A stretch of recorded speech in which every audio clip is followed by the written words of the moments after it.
어, 우리 목사님들의 고백을 우리가 들었어요. 네. 어, 재호 목사님 지난주 했습니다. 지난주 했습니다. 네. 어, 우리 목회자들이 먼저 누리고 있어야 되거든요. 네.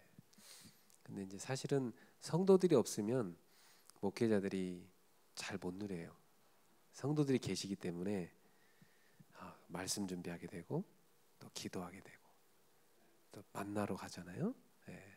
그러니까 사실은 성도들이 있으므로 목회자들이 성령 충만할 수 있고 또 목사님이 계시기 때문에 성도들도 목사님을 만나러 가고 또 교회를 가게 되고 이래서 같이 사는 거예요. 그래서 목회자와 이 성도는 한 몸이다 그렇게 볼 수 있습니다. 예. 그래서 예전에 그 사랑의 교회 개척하신 오카는 목사님이 신학교에 와서 저희한테 이렇게 얘기하셨던 게 기억이 나요. 그분이 다락방을 성도들하고 하셨거든요. 그러니까 그 사랑의 교회도 다락방이라고 해요. 이렇게 해서 우리 모임을 그 다락방이 뭐냐면 이 목회자가 계급장을 떼고 성도들의 집이나 현장에 방문을 해서 거기서 같이 내가 지금 현재 안 되는 거 또 응답받은 거 누리는 거 그걸 성도들하고 같이 포럼하신다는 거예요. 그 목회자가 그냥 다 되는 것처럼 포장할 수 있는데 그러지 않고 포장하지 않고 성도들하고 다 내려놓고 같이 하신다는 거예요. 그러면서 평신도들을 제자화시킨다고 그렇게 말씀하신 걸 들었습니다. 저는 우리 다락방 운동이 사실은 평신도 운동이면서 렘넌트 운동이라고 생각을 해요. 그래서 하나님이 우리 목회자들을 들어서 각 교회에 평신도들을 지금 현장으로 이렇게 가게 만들고 있거든요. 그러면 아까 목사님 말씀하신 것처럼 내가 안 되고 있는데 지금 나 못 하고 있는데 가서 하라고 말하기가 어렵잖아요. 그래서 사실은 그러면서 내가 먼저 누려야지 이 생각을 하게 됩니다.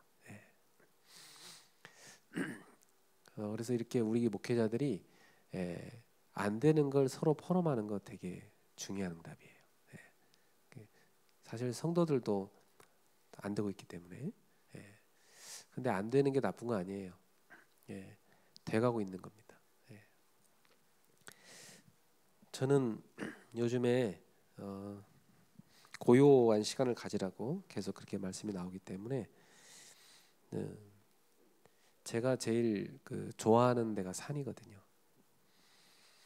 저는 산골에서 자랐어요 어릴 때. 그래서 지금도 이사를 가면 항상 집 근처에 산이 있나 그걸 보고 산이 있는 데로 이사를 갑니다. 그래서 이제 제가 산을 새로 이사 간 데서도 이렇게 자꾸 찾아봐요. 어디가 제일 내가 기도하기 좋은 곳일까? 그래서 산이 있으면은 동쪽도 가보고 서쪽도 가고 남쪽도 북쪽도 다 가봅니다. 그래서 제일 좋은 곳, 편안한 곳을 찾아요. 근데 지금은 제가 계양에 살거든요. 그래서 계양산이 가까워요. 차 타고 한 10분 가면 돼요. 그래서 이제 계양산에 여러 군데 입구를 다 돌아다녀 봤어요. 그러다가 이제 제가 딱 찾은 거예요. 여기 너무 좋다. 그래서 1시간 정도 남는 시간이 있으면 지금 갔다 올 수 있겠다. 그러면 딱 갑니다. 가가지고 맨발 등산을 시작을 했어요. 예전에는 그냥 신발 신고 늘 다녔는데 최근에는 땅을 밟고 싶은 거예요. 그래서 늘 콘크리트만 다니다가 저 흙을 좀 밟고 싶다. 그래서 이제 크록스 신발을 신고 가서 입구에서 신발을 벗고 이제 산을 이렇게 쭉 맨발로 올라갑니다. 그 흙을 한번 밟으면서 하나님과 대화를 하는 거죠. 근데 이제 계속 그렇게 하는데 제 옛날 그런 생각들이 막 들어오는 거예요. 한 번씩. 그래서 내게 치유되지 못한 것들 발견되는 거예요. 그래서 땅을 밟고 걷다가 이제 주로 집회 메시지를 들어요. 집회 나온 메시지들을 이제 휴대폰에다 넣어놔가지고 그걸 이어폰 꽂고 쭉 걸으면서 메시지를 듣다가 하나님이 그 옛날 내 상처를 이렇게 탁 떠오르게 해요. 그럼 이제 그때 그 자리에 서가지고 깊이 또 기도하다가 또 걸어가고 그러면서 많이 제가 이렇게 치유받고 있습니다. 우리는 복음 듣고 뭐 상처 다 끝났다고 뭐 이렇게 그냥 넘길 때가 많잖아요. 근데 나도 모르게 숨겨졌던 상처들이 있는 거예요. 그래서 뭐 저 혼자서 가다가 울기도 해요. 하나님 앞에 기도하면서 그 옛날 어떤 상처로 인해서 울기도 하고 다시 주님 붙잡고 주님 나의 이 상처를 주님이 만져주시옵소서. 주님의 보혈로 나를 씻어주시고 치유해 주시옵소서. 그것도 기도하고 또 이렇게 올라가고 산에 이제 좀 조용한데 가면은 거기서 이제 깊은 호흡 기도를 합니다. 또 그래서 한 30분 정도 깊은 호흡 기도하고 그 옆에 보면 그 황토흙이 있어요. 황토 산에 보면 돌도 많습니다. 근데 돌은 지압 효과가 있어요. 돌도 이렇게 밟고 지나가면. 근데 황토흙이 있으면 그 황토흙을 제일 좋아해요. 제가 황토흙을 이렇게 왔다 갔다 밟으면서 다시 그리스도를 깊이 묵상하는 기도를 합니다. 그래서 고요한 그 장소에서 고요한 시간에 제가 이렇게 메시지를 들으면서 주님을 쭉 바라보면서 제가 치유를 받고 있어요. 최근에 계속 나오는 메시지입니다.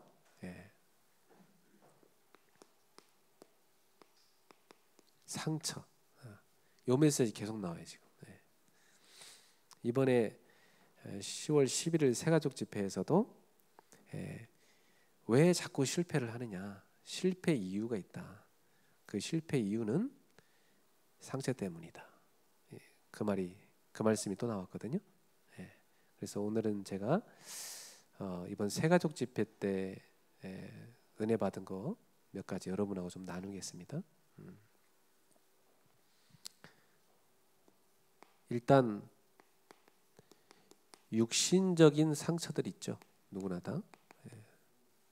육신적인 상처도 그 있으면 되게 아픕니다.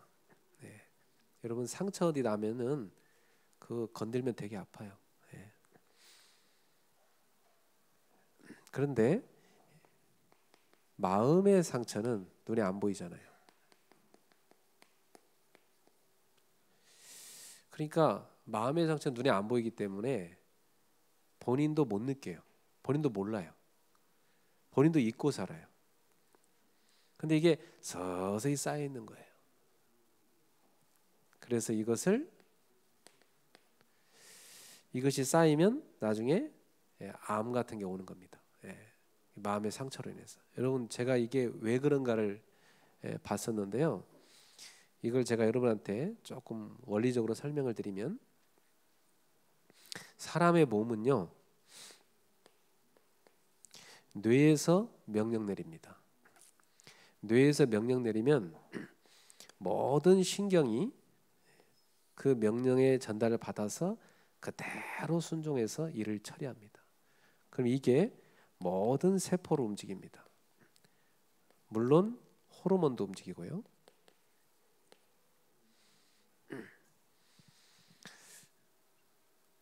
그러니까 예를 들면 간단하게 이해하기 쉬운 게 여러분이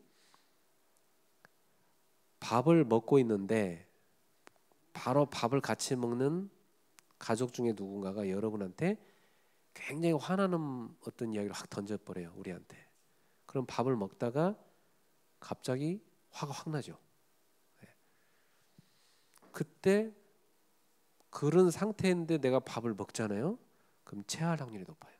왜냐하면 위가 확 경직돼 있어요. 자, 이렇게 안 좋은 생각이 딱 들어왔는데 그게 마음에 상태를 움직여 버리죠. 그리고 우리의 위장 상태를 다 움직이잖아요. 그러니까 바로 뇌에서 명령한 게 몸의 끝에까지 바로 가버립니다. 그럼 생각해 보세요. 마음 속에 어떤 상처, 내가 의식하는 상처도 있지만 의식하지 못하는 상처도 있거든요. 문제는 그게 더 위험한 거예요. 내가 의식하지 못하고 있는 내 상처가 더 위험한 거라고요. 그것은 계속 뇌를 통해서 내 몸에다가 명령을 계속 내리고 있어요. 그러니까 내 몸의 어딘가는 지금 계속 병들어가고 있다고 볼 수가 있는 거죠. 예. 그래서 예전에 아팠던 제 아내가 그런 얘기를 했어요. 나 이 생각을 좀 멈추게 하고 싶다는 거예요. 왜냐하면 이 생각이 너무 자기를 괴롭힌다는 거예요. 그러니까 이 생각이 자기를 괴롭히니까 몸도 힘들어지잖아요. 그 뇌의 이 회로를 좀 끌 수 있으면 꺼주면 좋겠다는 거죠. 이 뇌가 계속 돌아오는 생각이 있어요. 네. 그 말이 너무나 저는 많이 이해가 되고, 우리의 뇌에서 계속 명령 내리고 있습니다. 뭔가를.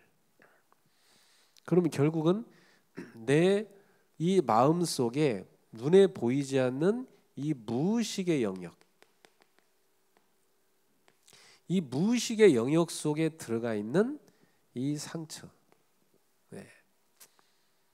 이걸 우리가 모르고 있는 거예요. 이게 병들 하고 있는 겁니다. 아니, 운동 열심히 하고 굉장히 막 밝은 사람이고 긍정적인 사람인데 이 사람 어느 날 딱 암이 걸리는 거예요. 그 나중에 알고 보니까 이 사람 자기도 모르는 무의식 속에 어릴 적에 그 들어간 깊은 상처 딱 들어가 있는 거예요. 겉으로는 밝고 명랑하고 운동 잘하고 막 그런 사람인데, 누가 그 사람이 암 걸릴 거라 생각합니까? 아무도 이해 못하죠. 그래서 힐링 코드란 책을 제가 작년인가 읽었었는데, 그 코로나 때 그 책에서 주로 다루는 게 이 무의식 속에 있는 이런 상처에 대해 다루는데 일리가 있다. 코드가 병들도록 코드가 만들어져 있다는 거죠. 그럼 코드대로 몸은 움직인다는 겁니다. 뇌에서 만든 코드대로 움직여지는 거죠. 우리가 코딩 지금 배우잖아요. 코딩 언어 초등학생도 배우고 컴퓨터에다가 이렇게 딱 컴퓨터 언어로 코드를 딱 집어넣으면 컴퓨터는 그대로 움직입니다. 우리 뇌에 코드가 병드는 코드를 집어넣어 버리면 몸은 그대로 병드는 거예요. 그러면 이 여기서 말하는 원리는 뭐냐? 힐링 코드를 집어넣으라는 거예요. 코드를 바꿔주라는 거예요. 뇌에다 코드를 바꿔줘라. 결국은 뭘로 바꾸냐? 영혼에서 시작이 된다는 거예요. 그 사람 원리가. 그 사람이 크리스천이에요 보니까. 잠언 4장 23절 모든 생명의 근원이 마음에서 난다. 거기서 마음이란 것은 하트, 이게 영혼이라는 거예요. 그 영혼에서 온다는 거예요. 결국은 하나님으로, 말씀으로, 성령 충만으로 그 영혼의 코드가 바뀌어야 몸의 병도 낫는다. 이 코드만 바꾸면 몸은 금방 치료될 수도 있다. 그래서 그 사람이 그 치유 사례를 쫙 기록해놨더라고. 그래서 굉장히 일리 있는 말이에요. 요즘 이 얘기를 너무 많이 하고 있잖아요, 지금. 그래서 이번 새가족 때는 무엇을 다뤘냐면 영적 치유를 다룬 겁니다. 결국은 마음이라는 것도 영에 의해서 움직이잖아요. 물론 영과 마음을 분리시킨다는 게 참 어려워요. 근데 우리는 이제 그 장로교 좀 보수 쪽에서는 이분설을 배우거든요. 영혼과 육체 이렇게 배우거든요. 근데 이제 뭐 다른 쪽에서는 이제 삼분설도 배워요. 영과 혼과 몸이다. 근데 영과 혼을 나눈다는 게 참 어려워요. 그 성경에도 보면 어디는 뭐 영이라고 어디는 혼이래놨고 어디는 그냥 뭉뚱그려서 영혼이 일어났고 한국말로는 다양하게 번역을 해놨지만 원어는 달라요.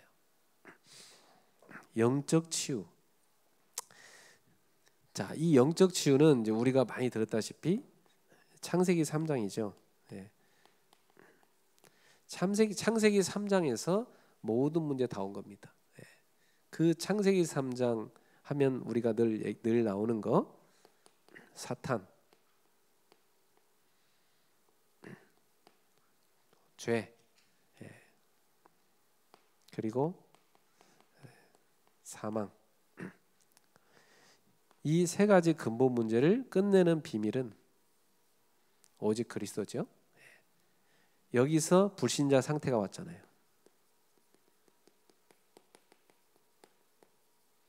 모든 사람은 다 창세기 3장 속에 있잖아요. 여기서 빠져나오는 게 구원이잖아요. 여기서 빠져나오는 길이 있는데 유일한 길이 그리스도입니다. 그리스도 외에는 없어요. 그리스도만이 사단의 권세를 박살낼 수가 있고 우리의 죄를 끝낼 수가 있고 우리를 사망에서 생명으로 옮길 수 있는 생명의 주인이십니다. 그 그리스도를 우리가 만난 거예요. 이것은 엄청난 말로 표현할 수 없는 은혜죠. 그리스도 부르기만 해도 우리 속에 영적인 치유가 일어나는 것입니다.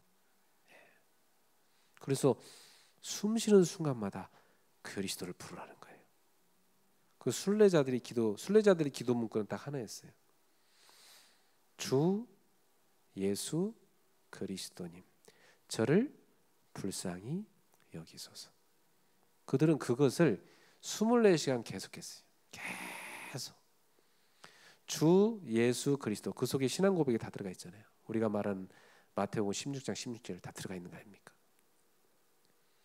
그러면서 저를 불쌍히 여기소서. 인간은 늘 그리스도 앞에 그리스도의 긍휼을 구할 수밖에 없어요.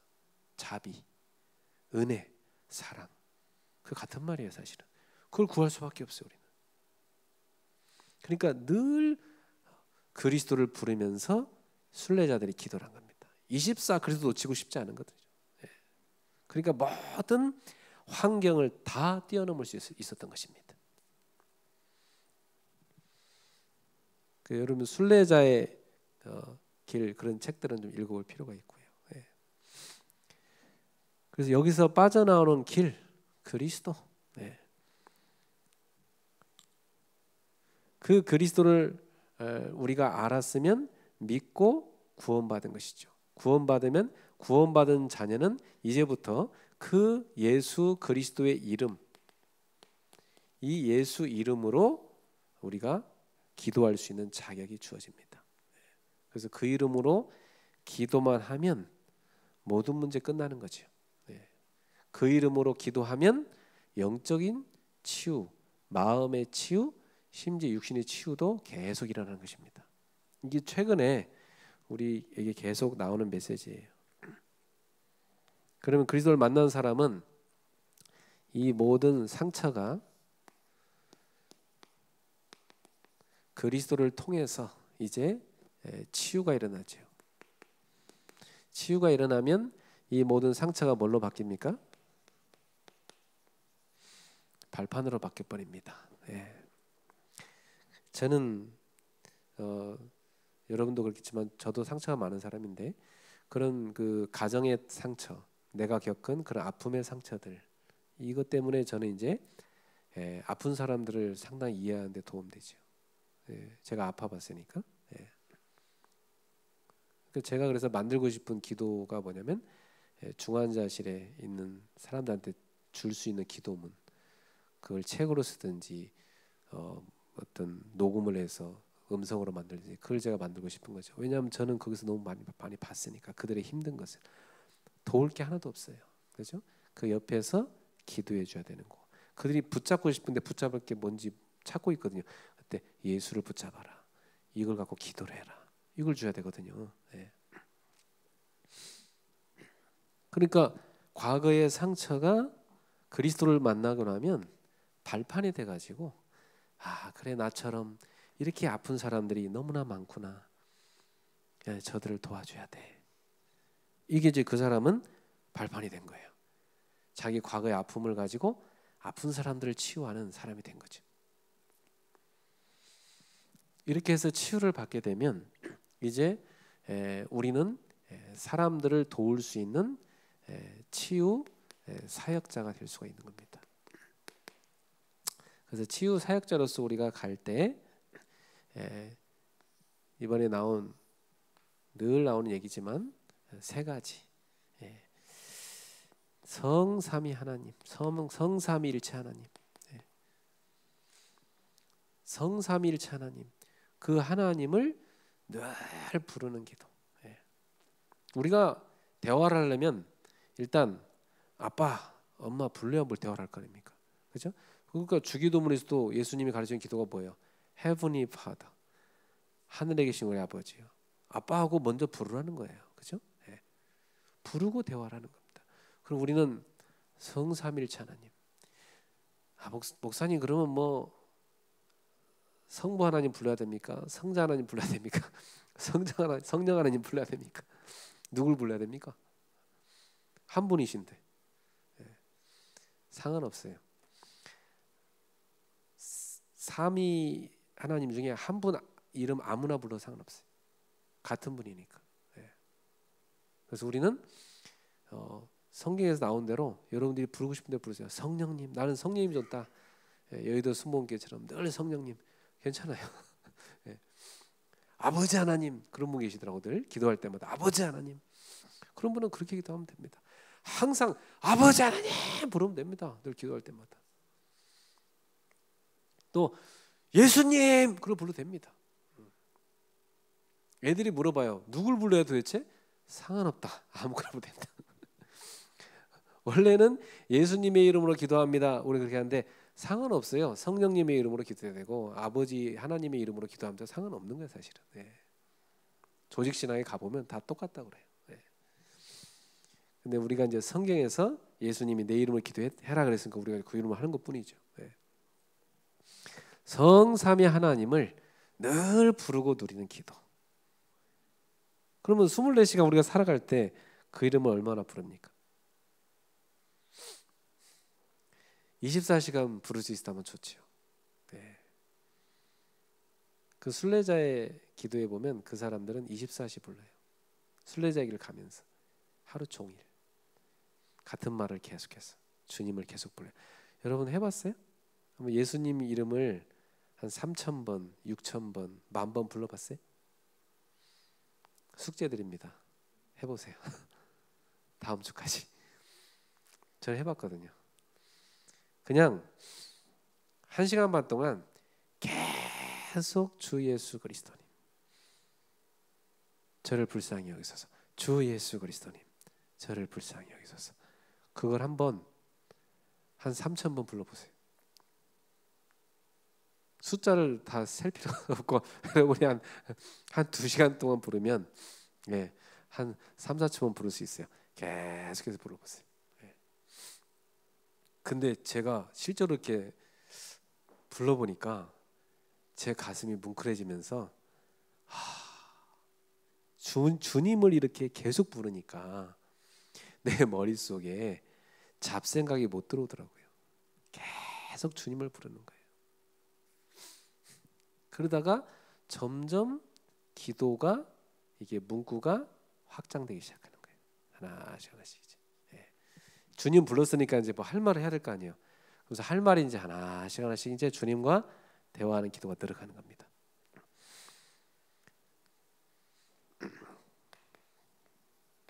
그때 하나님의 나라가 보좌가 우리에게 임하잖아요.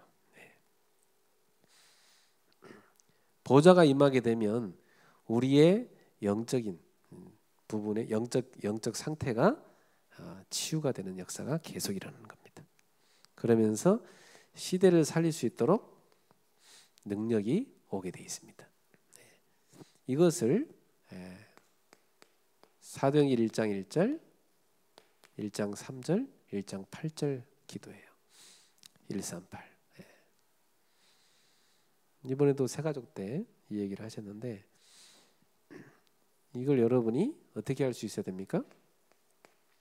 24를 할 수 있어야 돼요. 저는 다락방 운동하면서 조금 놀란 게 있어요. 많은 사람들이 메시지 열심히 적고 정리도 너무 잘해요. 집에 보면 자료도 엄청나게 쌓아놓고 자료 잘 모으는 사람들은 정말 잘 모으거든요. 근데 문제는 실천을 안 하더라고 사람들이. 아니 그 전도운동 전도자 같이 하자고 해서 뛰어들었는데 정식기도 하세요? 해야 될 거 아니에요. 정식기도 안 해. 30년 했는데 아직도 정식기도 안 하는 사람도 있어요. 여러분 성도들 한번 보세요. 교회에서 목사님들이 정식기도하면서 계속 얘기했죠. 성도들 가운데 몇 명이나 정식기도하는지 한번 체크해 보세요. 희한하죠. 별로 없습니다. 예. 그러면서 뭐 하는지 아세요? 목사님 저는 무시기도 해요. 그래요. 무시기도 제대로 하는지 모르겠지만 예. 가끔 하는 기도를 그렇게 얘기하겠죠. 유 목사님이 호흡 기도하라고 계속 그랬어요. 근데 제가 하는지 봤거든요. 근처에 있는 사람들도 이렇게 보고 안 해요.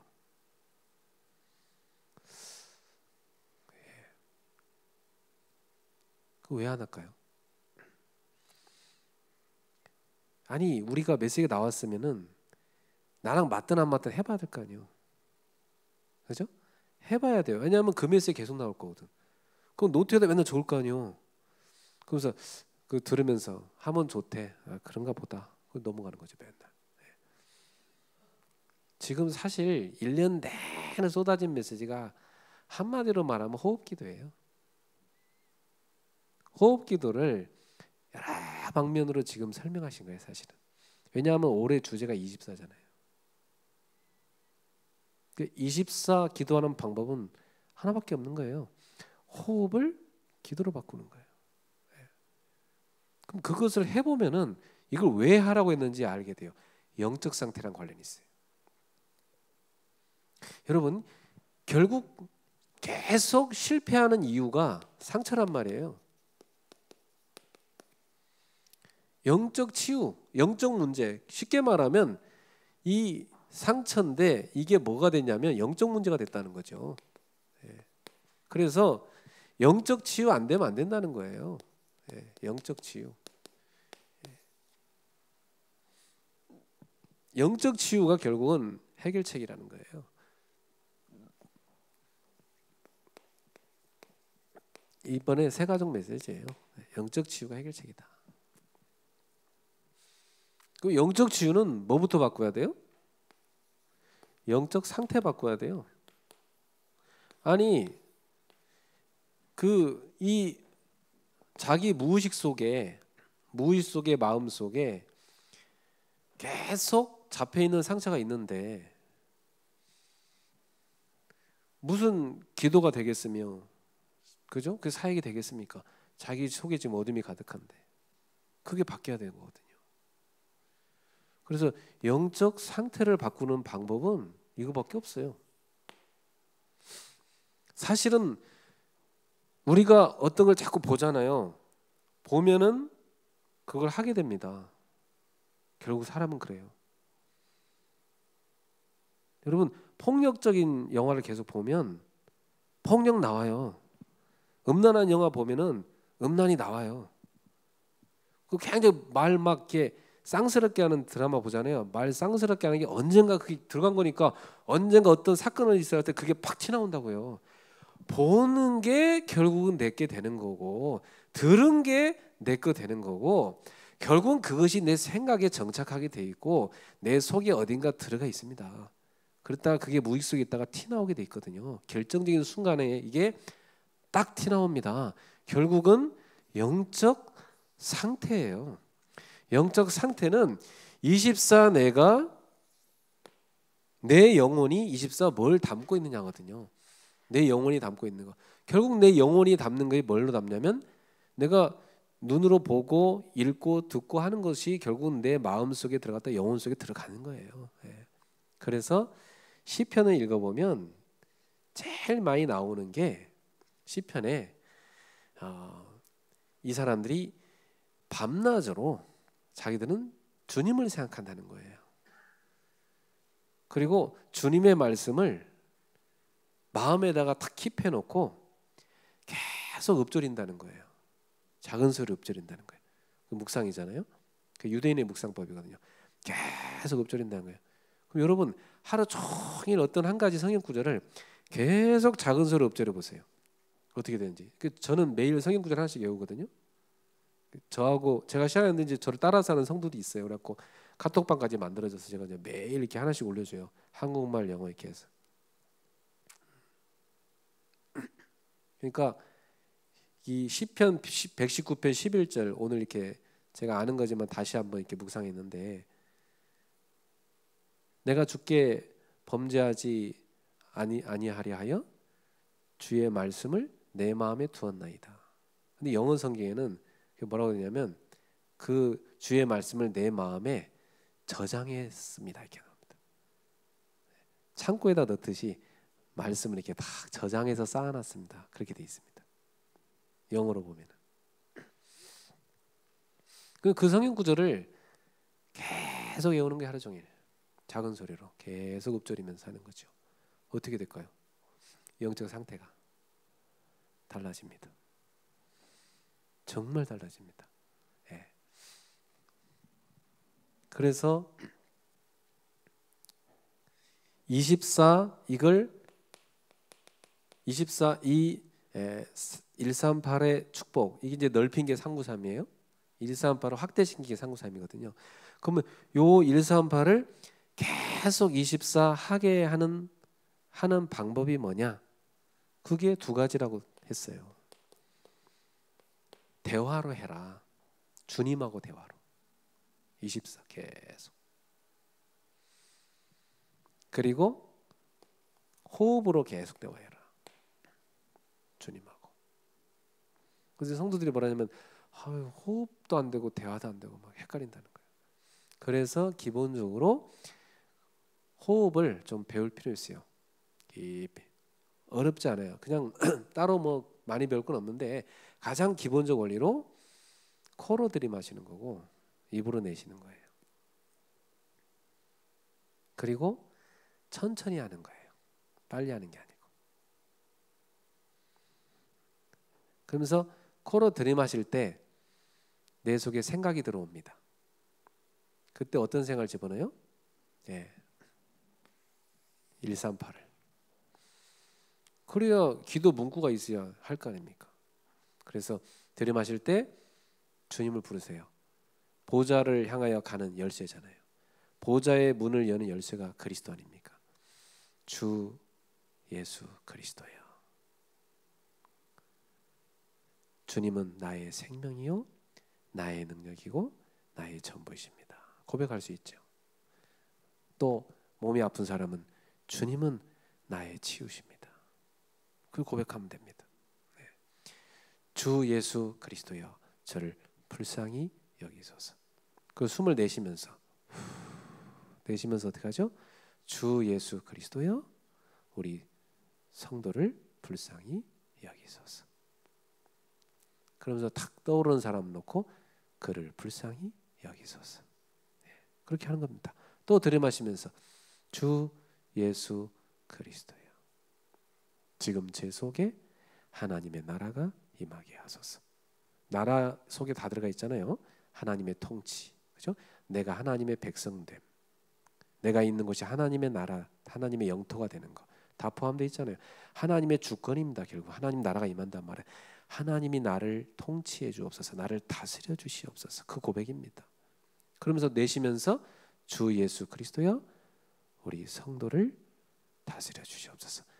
그에게 주의 나라가 임하게 하옵소서. 제가 오늘 가는 이곳에 주님 나라가 임하게 하옵소서.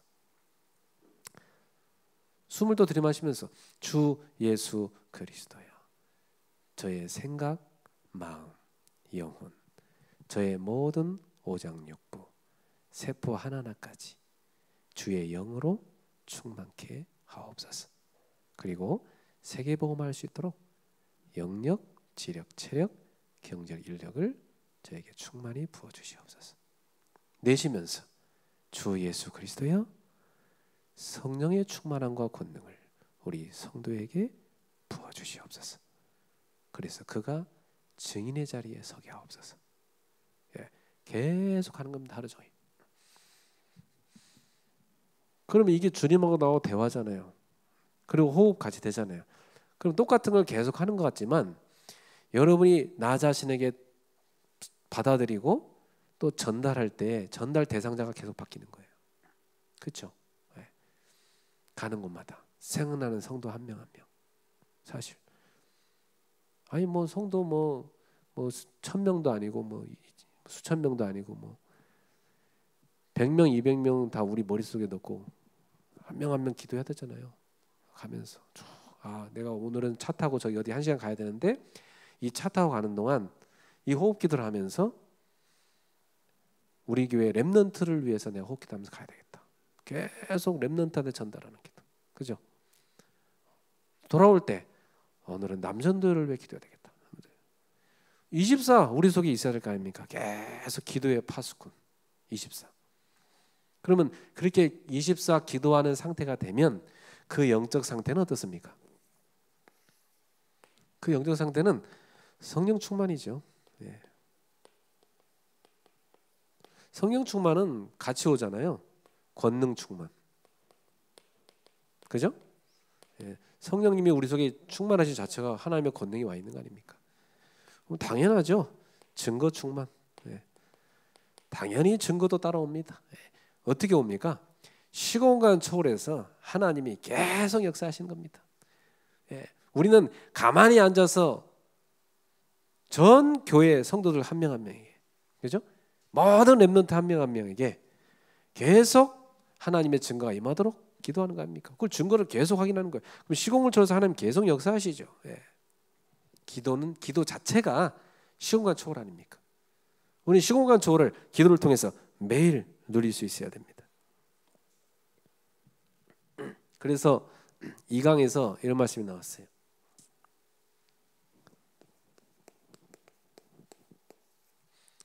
오직 기도 하나로, 오직 기도 하나로 모든 걸 다 할 수 있다.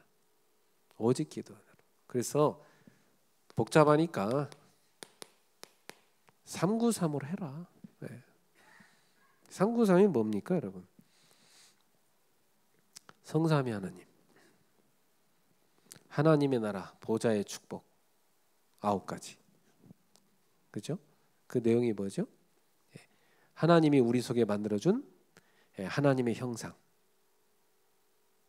또 우리 속에 넣어준 생기, 그리고 우리에게 주신 에덴의 축복. 그 에덴은 뭐 우리 가정도 되고 우리 업도 되고, 그죠? 우리 교회도 되고 다 되는 거죠. 그리고 전무후무한 응답이 나를 먼저 살려야 될 거 아닙니까, 하나님이.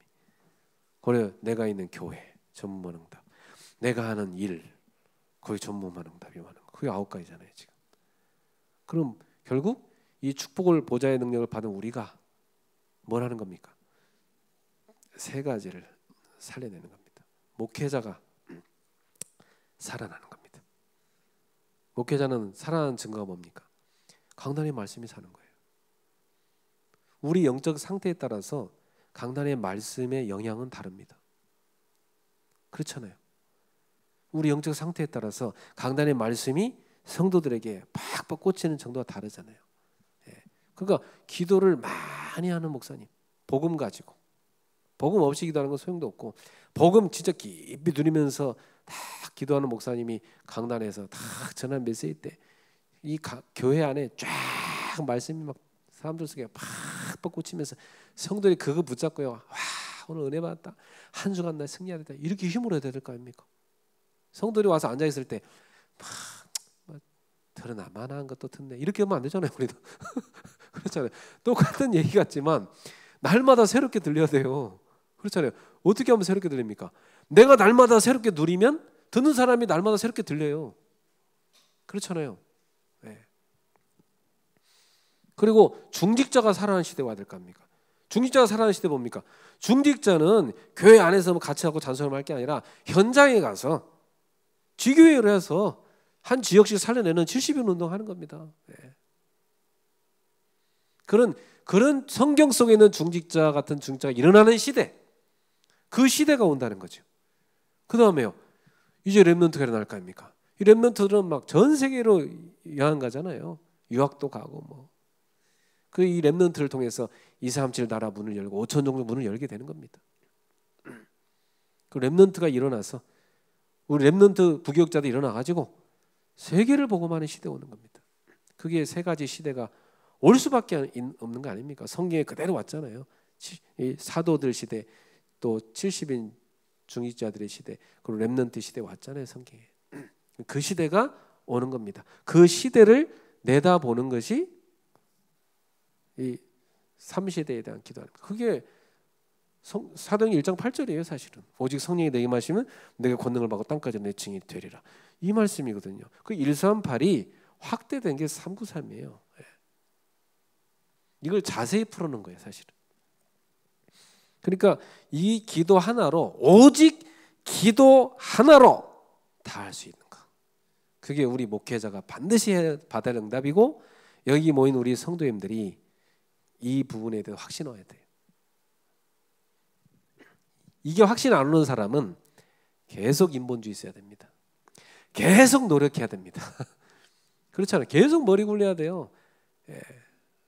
피곤합니다. 되지도 않는 거.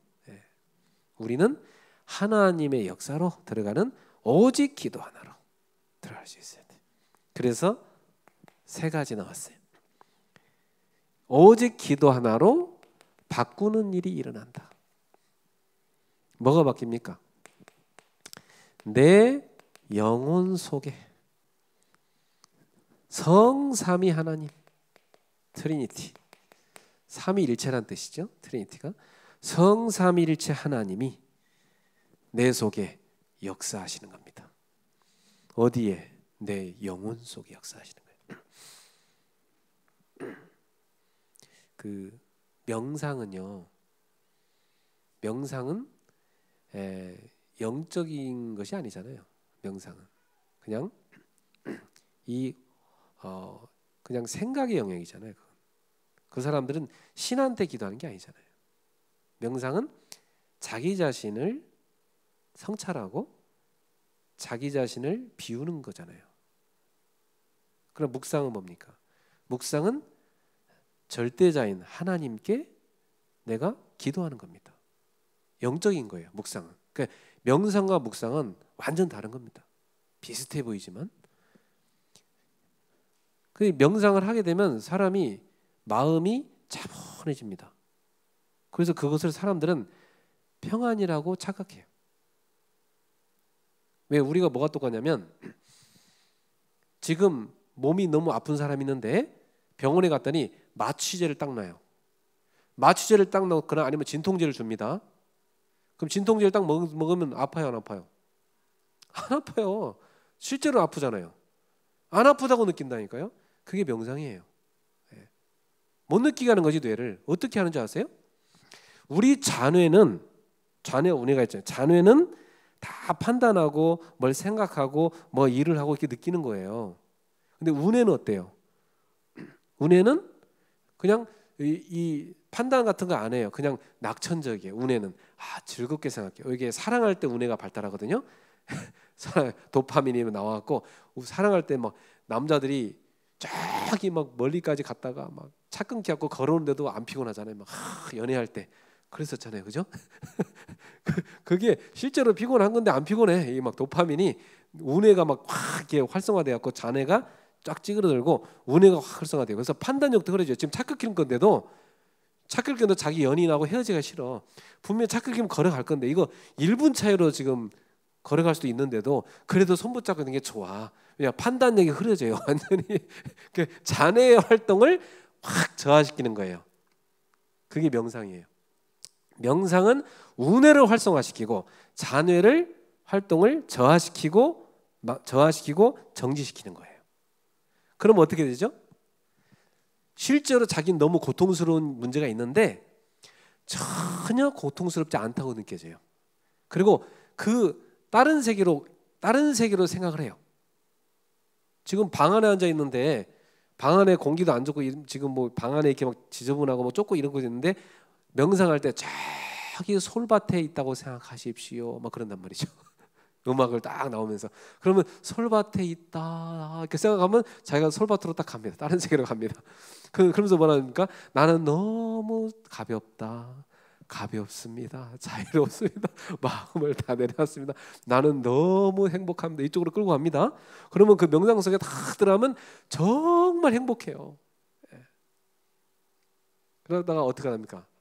한 2시간 후에 명상 끝나면 눈 딱 뜨면 현실로 돌아오잖아요. 현실로 돌아오면 여전히 냄새나는 방이고 비 새고 이게 보이잖아요. 그럼 어떻게 합니까? 현실이 싫어져요. 명상을 많이 하면 현실세계가 싫어집니다. 자기가 살고 있는 가정 지겨워집니다. 이렇게 싸울 바에는 떠나는 게 낫지. 그래서 명상을 많이 하면 이혼합니다. 명상 많이 하잖아요. 직장 언젠가 때려칩니다. 변호사인데 막 명상 빠지잖아요. 나중에 이게 다 뭔 소용이 있냐. 다 집어치고 산으로 들어가서 중됩니다. 그 명상은 결국 어떤 문제가 온다고 합니까? 뇌과학자들이 연구한 책에 보면 결국은 현실 부적응자로 만든다는 겁니다. 그래서 불교 국가가 다 못 살잖아요. 불교 국가는 다 명상시키잖아요.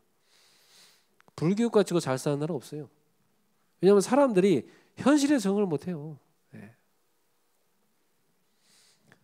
근데 묵상은 어떻습니까? 묵상은 내 영혼 속에 하나님의 말씀을 집어넣는데, 말씀을 집어넣을 때는 뭘로 활동에 집어넣습니까? 잔회로. 잔회로 말씀을 생각하고 음미하고, 그죠? 거기서 깨닫고 이렇게 합니다. 그러면 성령님과의 교통은 운해로 합니다. 그쪽 운해는 정적인 분이잖아요. 감각적인 분이에요. 쭉 성령을 내가 느낍니다. 쭉 성령의 그 따뜻함과 사랑을 내가 느낍니다. 그러니까 잔해와 운해가 골고루 발전하는 거예요. 그리고 현실에 대해서 감각이 뛰어나죠. 현실을 피하는 건 명상이지만 현실을 돌파하는 거예요. 그걸 돌파하고 뚫고 지나가는 거죠. 석가모니는 현실을 무로 가져가서 생각 자체가 없는 걸로 집착을 해서 결국은 없다에서 고통을 벗어나는 쪽으로 갔지만, 예수님은 고통을 피하는 게 아니라 고통으로 들어가셨죠. 십자가를 피하는 게 아니라 십자가로 들어가셨죠. 들어가서 십자가를 들어가서 죽음을 정복하고 고통을 정복하셨잖아요. 그래서 사망 권세를 깨고 부활하셨잖아요.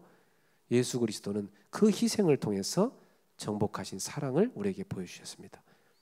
그래서 우리는 묵상이라는 것은 바로 하나님의 이러한 어마어마한 그 신적인 능력을 내 것으로 받아서 누리는 겁니다.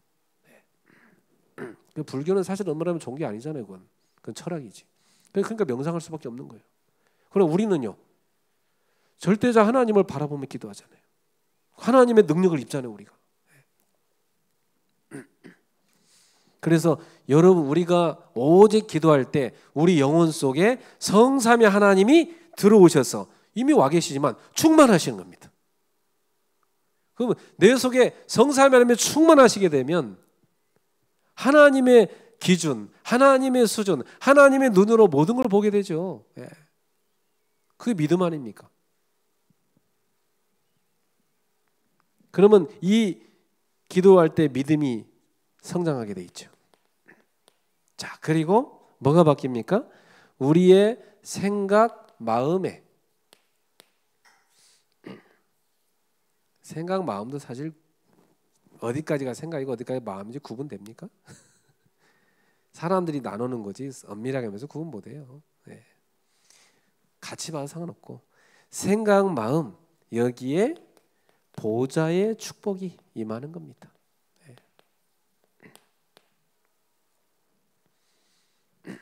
그래서 아까 말씀드린 대로 영혼 속에, 그죠? 내 속에 들어와 있는 그 생기, 내 마음, 여기를 하나님이 다 만지시고 보좌의 그 예수님의 얼굴에서 나오는 그 생명의 빛이 내 속에 쫙 비춰지는 거 아닙니까? 그 내 속에 모든 것이 살아나죠. 생명력이 막 생기죠. 그래서 왜 은혜 받고 나면 굉장히 힘이 나잖아요. 그럼 우리 마인드 체험하지 않습니까? 그 은혜 받고 나면 엄청난 지혜도 생기고요. 그게 성경 속에 요셉이 누린 거고 다니엘이 누린 거고, 우리도 그걸 누리자는 거죠. 우리 렘넌트가 그런 렘넌트 되게 하자는 겁니다 지금. 그리고 삶도 바뀝니다. 사도행 1장 8절, 시대 살릴 수 있는 응답이 옵니다.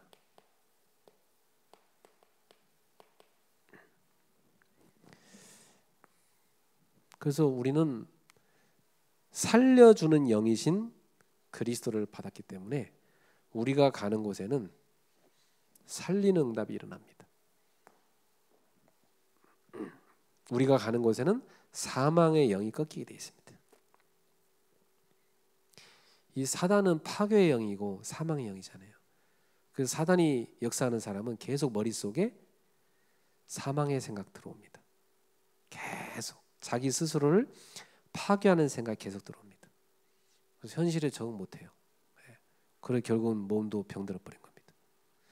우리의 생각 속에 살리는 영이신 그리스도의 영이 충만할 때 우리는 살리는 생각, 소망의 생각 계속 일어나죠. 계속. 저는 뭐 우리 고 목사님께서도 은퇴하시지만은 세상 사람들이 은퇴라고 만들어 놓은 거지.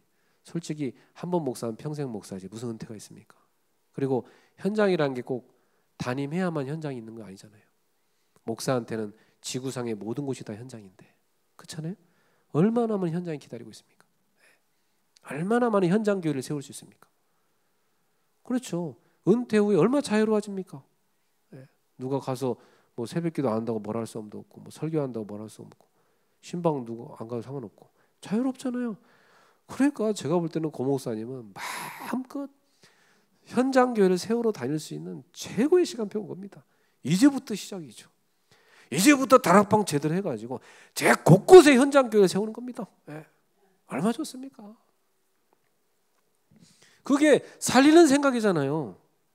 그 살리는 생각이 와야 삶이 살리는 응답이 올 거 아닙니까? 그게 언제 옵니까? 그 생각이 영적 상태가 바뀌어야 오는 거 아닙니까? 영적 상태가 바뀌어야 하나님의 영이 내 속에 역사해야 내 생각 마음이 뒤집어지고 그래야 그 생각 마음에서 내 삶의 행동이 나올 거 아닙니까? 그러니까 결국은 영적 상태를 바꾸는 게 중요하다. 그래서 24로 대화하며 호흡하며 기도하라. 그게 지금 메시지예요. 얼마나 좋은 메시지고 중요한 메시지입니까 올해. 그죠? 우리는 메시지 나오면 바로 실천해야 돼요. 왜냐하면 메시지 또 쏟아져 나올 거니까. 안 그러면 쌓여서 나중에 포기해요. 숙제도 쌓이면요 나중에 포기 못해요. 너무 미루면 안 돼요. 바로 해버려야 돼요. 자, 메시지 나오면 바로 실천하세요. 바로. 저건 뭐 큰 교회나 하고 우리는 나중에 하지. 그거 아닙니다. 모두 다 크리스찬인데 무슨 큰 게 있습니까? 그건 내가 정해놓은 한계고 내가 정해놓은 카테고리예요. 그거 깨버려야 돼요. 말씀이 나오면 바로 실천. 10가지가 나왔다. 그냥 한 가지라도 내가 실천하면 되지. 그잖아요. 맨날 듣기만 하고 노트만 적어놓고 다음에가 또 듣고 노트만 적어놓고 또 듣고 계속 해보세요. 그 사람 이상해집니다. 안 그래요? 사람이 나중에 어떻게 되는지 아세요? 메시지가 참고하는 걸로 들려요. 그래? 그래? 그래서 어떻게 착각하는지 아세요? 본인이 다 된다고 생각해. 들었으니까. 그리고 메시지 할 때는 본인 얘기 안 해요. 유목사님 얘기예요. 그 유목사님이 깨달았고 간증한 거 아닙니까? 그러면 저기 뭐 신학생도요, 지가 되는 줄 알고 또 그 메시지 갖다 막 할 수 있어요. 똑같이. 메시지는 잘한다 그런 소리 듣죠. 근데 문제는 뭡니까? 그게 자기 삶에서 나간 메시지가 아니잖아요. 앵무새지. 머리에서 나간 건 머리밖에 못 움직여요. 가슴에서 나간 가슴밖에 못 움직이고 이 삶에서 나간 그 삶을 뒤집을 거 아닙니까? 아니 목회자가 하지도 않으면 성도한테 맨날 이거 하라. 그 성도에 누가 하겠어요? 아무도 안 하지. 솔직히 안 합니다. 목사님 하는데 누가 따라합니까? 절대 안 합니다, 여러분. 교회 보세요. 목사님이 다 가는 헌금 다 따라하잖아요. 성도들 보세요. 좀 똑같이 따라해요. 다 합세해야 돼, 목사가. 결국 모델이 돼야 돼. 다 따라하니까요. 우리한테 그런 책임이 있는 겁니다. 그리고 우리는 갑절로 응답받아야 되고, 그죠? 우리는 100배로 응답받아야 되고 1000배로 응답받아야 됩니다. 그래서 하나님이 이 레위 또 이 제사장에게 구별된 축복이 구약에 보면 있지 않습니까? 우리는 장자의 축복을 받을 사람들입니다. 장자. 장자는 유대인들은 장자한테 2배로 줍니다, 유산을. 예. 우리는 목회자는 그 갑절의 응답을 먼저 받아야 됩니다. 갑절의 축복, 갑절의 영감. 그래서 성도를 나눠줄 거 아닙니까? 그래서 우리는 실천해야 돼요. 메시지를 들으면 이걸 내가 어떻게 할까? 실천하고, 그리고 성도들 앞에 설 때는 그걸 간증하면서 전해야 돼요. 이거 하이집회 나온 메시지야. 잘 들어. 그거 할 바에는 그냥 틀어주지 뭐 하려고 합니까? 녹화한 거 틀어주지 그냥. 우리가 그걸 전하는 이유는 뭡니까? 우리 성도들의 입장을 너무 잘 알잖아요, 우리 목회자들이. 그럼 우리 목회자의 입장에 맞게끔 내가 응답받고 누리면서 우리 이런 말씀, 우리 이걸 실천해 봅시다. 제가 이렇게 해보니까 너무 좋습니다. 여러분도 이렇게 해보십시오. 같이 해볼 사람들 하나하나 가르치고, 그죠? 이렇게 해야만 됩니다. 오직 기도 하나로 바뀌는 일이 일어난 겁니다. 두 번째, 오직 기도 하나로 누리는 일이 일어납니다. 우리 누려야 돼요. 예. 그래서 7가지. 최근에 다락방에 키워드가 매번 하나씩 있는데 최근에 키워드가 7개죠. 예. 평안을 누리는 기도. 평안을 누리는 기도. 평안을 누리기 위해서는 고요한 시간 만들어야 됩니다. 바쁘잖아요, 우리가. 별로 하는 것도 없는데 바빠요, 진짜로. 정말 바빠요. 근데 이제 예전 같으면 젊을 때는 바빠도 막 다 소화했는데 지금은 체력이 안 따르잖아요.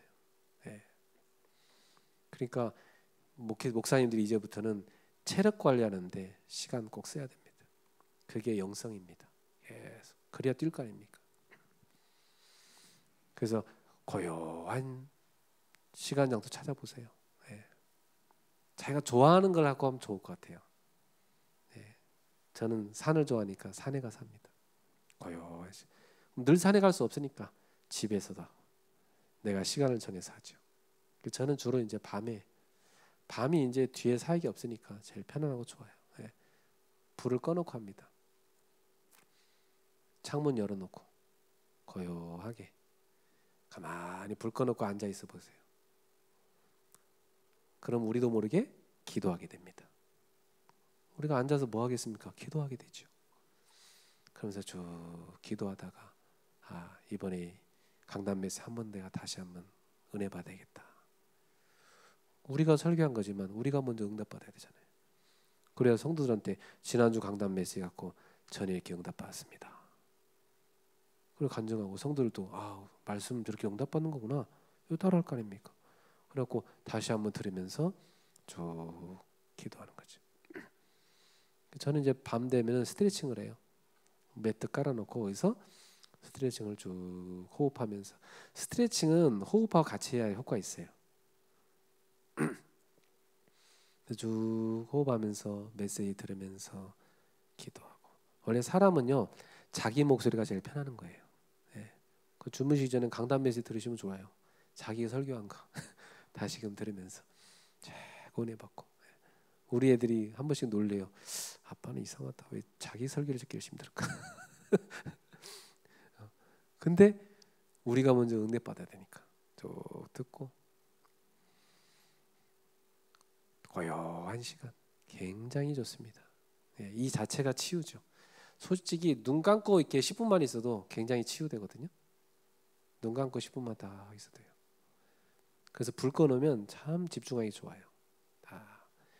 이 전기불이 이 불빛이 들어오는 자체가 피곤한 거예요. 우리 몸은 원래. 그게 일을 하는 거니까 딱 쉬어줘야 되거든요. 그러면 한번 새벽에도 좋고요. 찾아보십시오. 특별한 시간도 한번 내보시고요. 뭐 등산은 매일 가시는 게 아니니까 특별한 시간 내서. 저는 목사님들하고 우리 캠프팀 목사님들하고 같이 한 번씩 등산 가고 싶더라고요. 같이 우리 산에도 한 번씩 올라가면서 산에서 우리 기마 호흡기도 있거든요. 그 산에서 기마호흡기도 우리 같이 좀 배우고. 예. 기마호흡기도 참 좋아요.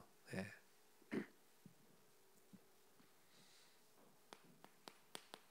의미를 찾는 기도. 하나님께 여쭤봐야 찾을 거 아닙니까? 주님, 저는 누굽니까?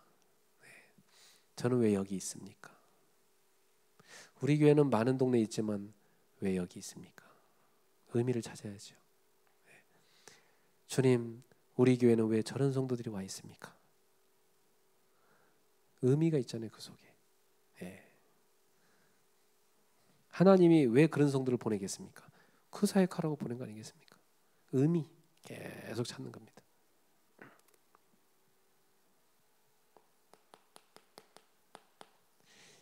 집중의 비밀을 누리는 기도. 집중의 비밀을 누릴 수 있는 방법은 여러 가지가 있는데, 저는 이제 이런 몇 가지 갖고 있어요. 호흡을 갖고 하는 게 이제 최근에 찾은 제일 좋은 방법. 24하기 제일 좋은 거고요. 24 계속 호흡 기도를 하면은 24 계속 대화하면서 집중이 됩니다. 그리고 낮에는요, 강단 메시지 녹취를 타이핑을 합니다. 그래서 그걸 보통 우리가 3대지 서론 결론 있잖아요. 그럼 5개잖아요. 그래서 저는 월요일 날에는 서론, 화요일 날에는 1대지 이렇게 쭉 해서 금요일까지 5가지를 쭉 녹취를 합니다. 타이핑 이렇게 들으면서 쭉 녹취를 하면 되게 좋아요. 저 스스로도 다시 한 배씩 들으면서 이렇게 쭉. 그래갖고 이제 그걸 성도들한테 보내주기도 하고. 그러면 그거 읽으면서 되게 응답받는 사람도 많아요.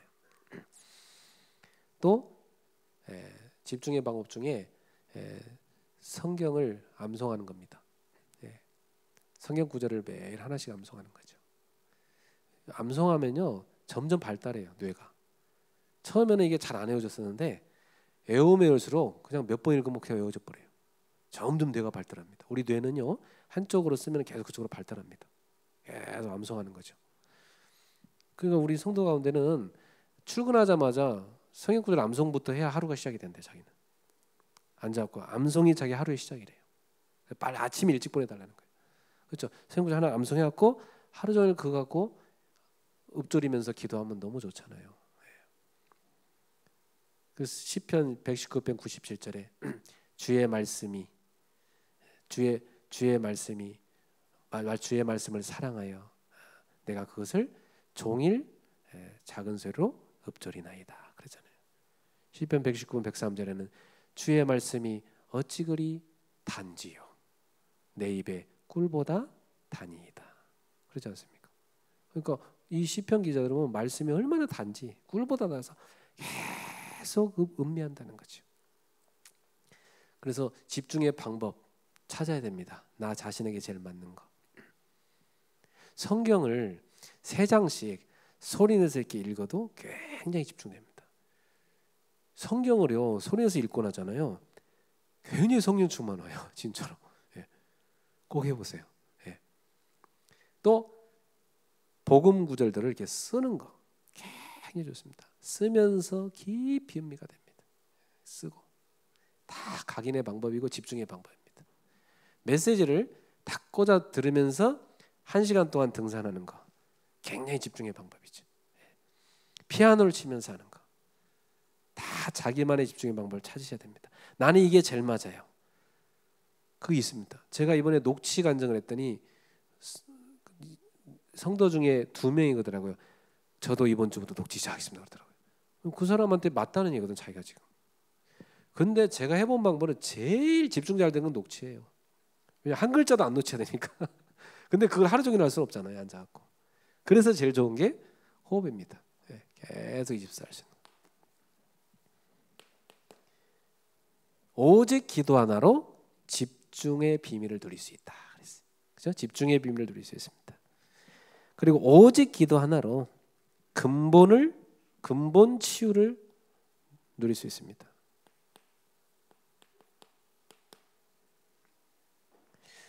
근본 치유를 누리는 것은 뭐냐면 내 속에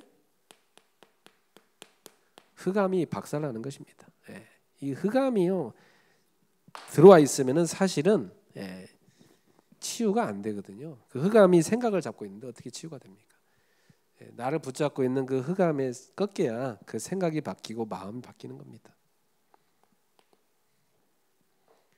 그리고 보호자의 축복 누리는 겁니다. 보호자의 축복은 하나님이 천사와 천군을 움직이잖아요. 우리 기도할 때는 영적인 일이죠.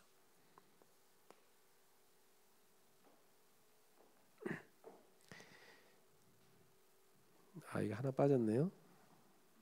여기 4번이 능력이었습니다.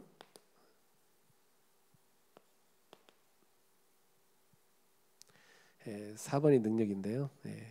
우리가 집중할 때 하나님의 능력이 생기죠. 이건 능력은 무슨 능력이냐면 하나님의 능력입니다. 하나님의 능력. 하나님의 능력이 집중할 때 내게 옵니다. 그게 성경에는 렘넌트들이 누렸던 능력이죠. 요셉이 어찌 그렇게 애굽에 다 답을 줍니까? 하나님의 능력이 임했으니까 가능한 거지. 그 뒤에 근본 치유, 보좌의 축복, 마지막이 시공간 초월의 응답이죠. 시공간 초월의 응답을 누리는 기도입니다. 어디에서 시공간 초월을 누릴 수 있습니까? 우리가 하는 사역이나 우리의 업 속에서 시공간 초월을 누리는 기도를 할 수 있습니다. 기도 하나로 이 7가지를 누릴 수 있다. 자, 세 번째 이제 마무리하겠습니다. 기도 하나로 결과를 누리는 기도. 자, 기도로 결과를 누릴 수 있어요.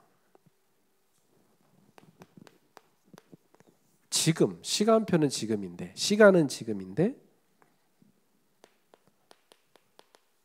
과거가 응답으로 오는 겁니다. 지금인데 과거가 응답으로 오는 거예요. 그런 경우 많죠. 과거에 나는 되게 아픈 일이었던 것 같은데 그게 지금 쓰임 받죠. 과거에 했던 거 내가 버려버렸는데 그게 하나님 지금 쓰게 하는 경우 있습니다.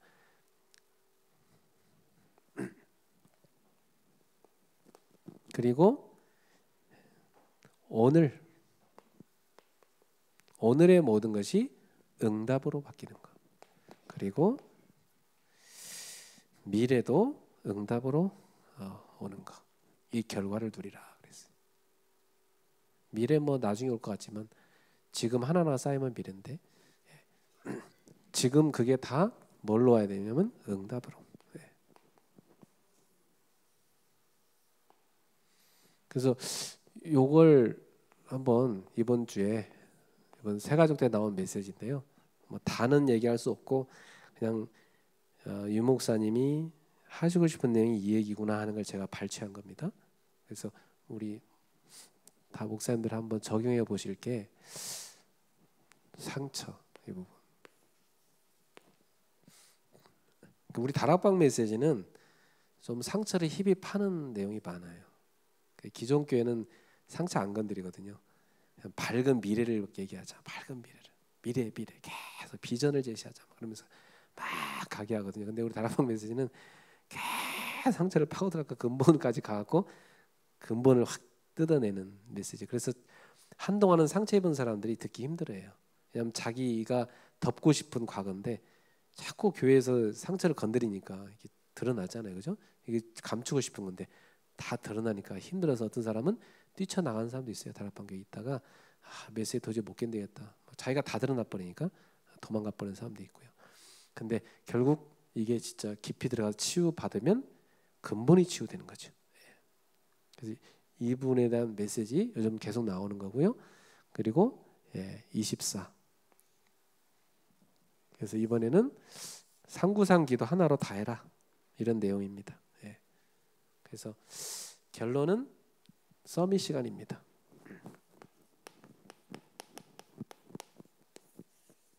아침, 낮, 밤 서밋 시간. 영적 서밋, 기능 서밋, 문화 서밋으로 가는 서밋 시간. 우린 서밋이 될 거니까. 그리고 이미 영적 서밋이잖아요. 그래서 서밋으로 가는 시간을 꼭 가지시기 바랍니다. 그래서 우리 이번에 그 숙제는 목사님들 지난번에 그 제가 드린 숙제는 내가 24 계속 할 수 있는 나의 기도 문구를 한번 만들어 봐라. 이게 지난번에 숙제였죠. 순례자들은 주 예수 그리스도여 나를 불쌍히 여기소 이걸 했단 말이죠. 유 목사님은 이걸 하신다고 했어요. 그죠? 그럼 뭐 그대로 하셔도 되고 아니면 자신 걸 만드셔도 됩니다. 그래서 한번 자신 걸 한번 만들어 보십시오. 이거 숙제를 안 하신 분들은 좀 제대로 만들어 보시니까 오늘 숙제 보니까 고 목사님은 진짜 찾으신 것 같아요. 그게 있어요. 자기가 다 하고 싶은 거예요. 이걸 하나님이 주신 게 있거든요. 이걸 꼭 찾아내시면 좋겠고. 저건 이제 지난주 숙제니까요. 이번 주 숙제는 이걸 드리겠습니다. 요 7가지를 가지고 나는 어떻게 적용할까? 7가지를. 목사님들이 7가지를 본인들이 적용하는가 한번 찾아보십시오. 쭉 해서. 제가 볼 때는 앞에 3가지는요. 이게 먼저 되어지면 이 뒤에 나머지 4가지는 결과적으로 따라오는 거예요. 그래서 가장 중요한 건 이 앞에 3가지를 먼저 찾는 겁니다. 그래서 요걸 한번 목사님들 찾아보셨으면 좋겠어요. 그래서 다음 주에도 우리 숙제 발표를 뭐 한 분씩 간단히 하니까 좋네요. 이렇게 짧게 한 분씩 나와서 숙제 발표를 좀 다 하고 다음 주에는 유 목사님 영상 보고 그럼 제가 간단히 좀 정리하고 이렇게 하겠습니다. 기도하겠습니다. 하나님 아버지 감사합니다. 귀한 목사님들 교회에 지금 나오는 메시지가 적용되고 응답되도록 역사해 주시옵소서. 그래서 우리가 먼저 목회자로서 덮어놨던 상처들이 복음으로 치유되고 우리가 증인으로 서게 하시고 우리 교회마다 또 성도들에게 영적 치유 역사들이 일어나게 하여 주시옵소서. 우리가 오직 기도 하나로 모든 것이 바뀌고 누려지고 응답의 결과로는 역사를 누리게 하옵소서. 서밋의 시간을 꼭 갖고 기도하게 하옵소서. 예수님의 이름으로 기도합나이다. 아멘.